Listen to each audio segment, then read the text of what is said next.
जय सेवा दोस्तों, मैं राहुल खन्ना के एलाब्रिटी चैनल पे आप सबका स्वागत करता हूं। दोस्तों, आप जानते हो मैं कुछ ना कुछ इंटरेस्टिंग फैक्ट लेके आता हूं और आप भी सुनते हो, उसके लिए धन्यवाद। चलिए दोस्तों, आज के वीडियो को शुरू करते हैं। जो भी गोंडवाना के लोग हैं उनको पता है कि गोंडवाना का कल्चर बहुत ही बड़ा रहा है। गोंडवाना के इस वैभव संपन्न इतिहास को सहेजना और परखना और संभाल के रखना उतना ही जरूरी है।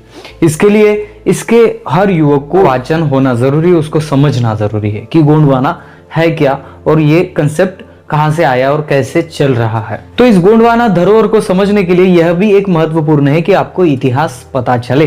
तो आज का वीडियो मैं ऐसे ही वैभव संपन्न कुछ गोंडवाना कालीन साम्राज्य को दिखाने वाला हूं, समझाने वाला हूं, जिसके बारे में आप समझ सकेंगे, जिसके बारे में आप भी रिसर्च कर सकेंगे और यह हक आपको भी पूरा है कि गोंडवाना के हर उस बात को, हर उस पहलू को समझाया जाए और लोगों के सामने रखा जाए। तो दोस्तों, आज के वीडियो को शुरू करते हैं। कुछ ऐसे वैभव संपन्न जो किले हैं, जो दुर्ग है, उसको मैं थोड़ा सा अपने लिस्ट में ले रहा हूँ, जो 5 है। लेकिन ऐसा नहीं है कि मैंने पूरा गोंडवाना एक जगह ला लिया। गोंडवाना को अगर समेटना है तो बहुत ही बड़ा और मेरे जैसे का एक मेरी उम्र निकल जाएगी, फिर भी गोंडवाना कंसेप्ट को क्लियरली मैं आपको नहीं बता पाऊंगा। इसका पहला है भौरम देव मंदिर। भौरम देव का मंदिर गोंडवाना स्थापत्य कला का अद्वितीय नमूना माना जाता है। इसे लघु खजुराहो कहा गया है। युग्म मूर्तियां उस काल की कल्पनाती सृजनता को सजीव करता है।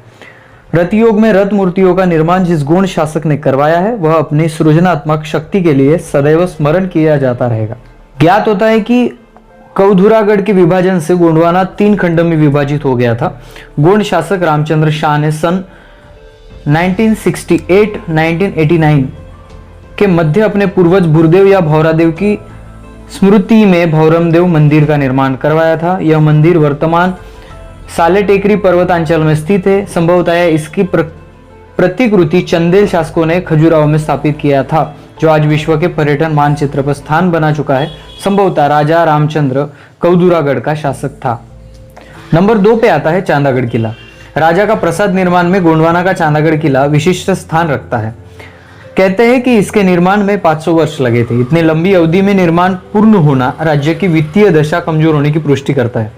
जो भी हो, नागवंशी शासक आदिया बल्लार शाह ने सन 970 में चांदागढ़ किले की आधारशिला रखी थी, जिसे खांडक्या बल्लार शाह 1242-1282 ने पूर्ण किया। यह विशाल किला 14 किलोमीटर वर्ग क्षेत्र में विस्तृत है, जो झरपट नदी के तट पर स्थित है। इसके 4 द्वार है, जो अंचलेश्वर, बिनबा, जटपुरा और पठानपुरा नाम से जाने जाते हैं। संभवतः पठानपुरा द्वार का नामकरण आधुनिक है। वर्तमान में इस किले को चांदा जिले का जिला कारागार बनाया गया है। चांदागढ़ का अंतिम शासक नीलकंठ शाह को माना गया, जिसकी मृत्यु सन 1735 में हुई। नंबर 3, नाग किला, नागपुर। देवगढ़ राज्य का प्रतापी राजा भक्त बुलंद शाह माना जाता है। उसने अपने राज्य की राजधानी देवगढ़ से हटाकर नागपुर को बसाया था। नागपुर नाग नदी के तट पर स्थित होने के कारण नागपुर कहलाया। राजा भक्त बुलंद शाह भी नागवंशी था। हो सकता है कि नागवंश को चिरस्थायी बनाने के ध्येय से नागपुर बसाया गया हो। यह एक विशाल किला बनवाया था, जिससे नागदुर्ग कहा गया था। अब वह खंडर हो चुका है। डॉक्टर हीरालाल ने नागपुर के संबंध में सवाल किया है कि क्या नागपुर ही नागलोक था और क्या नागपुर ही भोगावती नगरी थी। पुराणों में नागलोक और भोगावती की स्थिति पाताल लोक में बताई गई है। पाताल लोक छिंदवाड़ा में स्थित है। यह संभव है कि नागवंशियों की बहुलता के कारण इसे वैदिक काल में नागलोक अर्थात नागों का लोक कहा गया हो। यह नाग का अर्थ नाग सर्प से नहीं बल्कि उन नागों से है जिन्हें इतिहासकारों ने दलित कहा है। वैदिक कालीन नागलोक गोंडवाना काल का नागपुर आधुनिक युग में दीक्षा भूमि के विशालकाय बौद्ध स्तूप के लिए जाना जाता है, जिसके आधारशिला डॉक्टर भीमराव अंबेडकर ने 14 अक्टूबर 1956 को रखी थी। यही वह स्थान है जहां से इस दिन 5 लाख दलितों को बौद्ध धर्म का पथिक बनाया। चौथा नंबर, मदन महल। गोंडवाना के गढ़ा जबलपुर में पर्वत शिखर पर स्थित राजमहल तत्कालीन स्थापत्य कला का बेजोड़ नमूना है। बेजोड़ इसलिए कि विशाल शिला पर निर्मित यह महल विंगत 800 वर्ष से अडिग है। यह महल जिस पर्वत पर स्थित है उसे कटंगा कहा जाता था। इसी कारण गढ़ा को गड़ा कटंगा कहा गया है। गढ़ा अब जबलपुर नगर निगम एक उपनगर है। यह महल गढ़ कटंगा के गोंड शासक मदन सिंह ने बनवाया था, इसलिए उसे मदन महल कहा गया है। आज जबलपुर का ऊपर रेलवे स्टेशन मदन महल के नाम को स्मरण कराता रहता है। कहा जाता है कि यह महल भूमिगत मार्ग से गढ़ा मंडला के किले से जुड़ा हुआ था। गोंड शासक इरा का उपयोग आपातकाल में करते थे। यहाँ से मंडला की दूरी लगभग 98 किलोमीटर है। इस महल का निर्माण राजा मदन शाह ने करवाया। यह ठीक नहीं कहा जा सकता है, फिर भी ऐसा अनुमान है कि इस महल का निर्माण 12 सदी के आसपास करवाया गया था। इसी के निकट एक विशाल शिला है जिसे संतुलित शिला कहते हैं, जो एक अन्य शिला पर आधारित है। अन्य 1998 में 22 मई को आए विनाशकारी भूकंप से भी इस विशाल का संतुलन बना रहा, जो अब भी विद्यमान है। 5 नंबर आता है गढ़ मंडला किला। गढ़ा कटंगा के राज्य सिंहासन पर सन 1480 में गोंड शासक संग्राम शाह या संग्राम शाही आरूढ़ हुआ। संग्राम शाह को गोंडवाना का शेर कहा गया है। गोंडवाना को विस्तारित करने में इस शासक को सदैव याद किया जाएगा। इस शासक के अधीन 52 गढ़ होने का उल्लेख मिलता है।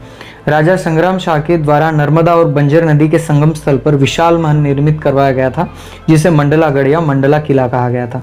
इसके दो ओर से नर्मदा नदी प्राकृतिक सुरक्षा प्रदान करती थी। कवच बनाया गया था।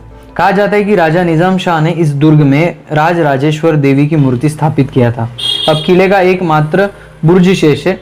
उसे देखने से ज्ञात होता है कि किले के निर्माण में स्थानीय ईंट और मिट्टी गारे का उपयोग किया गया था। राजा संग्राम शाह में साम्रमताल बनवाया। मदन महल का जीर्णोद्धार भी करवाया है।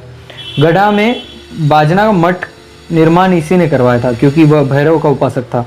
कहा जाता है कि षड्यंत्र के तहत एक तांत्रिक ने इसी मठ में राजा संग्राम शाह से अनुष्ठान आयोजित करवाया था। राजा को उसके गुप्तचरों से ज्ञात हो चुका था कि तांत्रिक द्वारा भैरव को राजा की ही बलि दी जाने का मंसूबा किया गया है। तब तांत्रिक क्रिया में रत तांत्रिक की ही बलि राजा ने दिया था। दोस्तों, यह जो पूरी जानकारी है, ये जानकारी राजेंद्र बाबू ढोके की किताब गोंडवाना लैंड का मानव गुण, इस किताब से ली गई है। और इस किताब में मैंने जो 5 स्थापत्य का नाम लिया है, वो छोड़ के भी इंडिया में गोंडवाना के बड़े बड़े स्थापत्य अवेलेबल है। तो आपको एक निवेदन है, ये वीडियो खत्म होते होते आपको, अगर आपने किसी स्थापत्य को देखा है, बहुत भारी नमूना है, उस पे ऊपर क्या हो रहा है, तो प्लीज कमेंट में आप हमें उस स्थापत्य का बारे में बताइए। हमारी टीम वहां पे पहुंच जाएगी और वहां के देख के हम SR के ब्लॉग पे उसको पब्लिश कर सकते हैं। तो दोस्तों, अगर आप वहां पे उसका लोकेशन भेजो तो बहुत ही अच्छा होगा, हमारी टीम वहां तक पहुंच सकेगी। तो दोस्तों, वीडियो अगर पसंद आए तो लाइक शेयर कमेंट कर देना। मिलते हैं अगले वीडियो अगले टॉपिक के साथ। तब तक के लिए जय सेवा, जय जोहार, जय आदिवासी, जय गोंडवाना, जय भीम।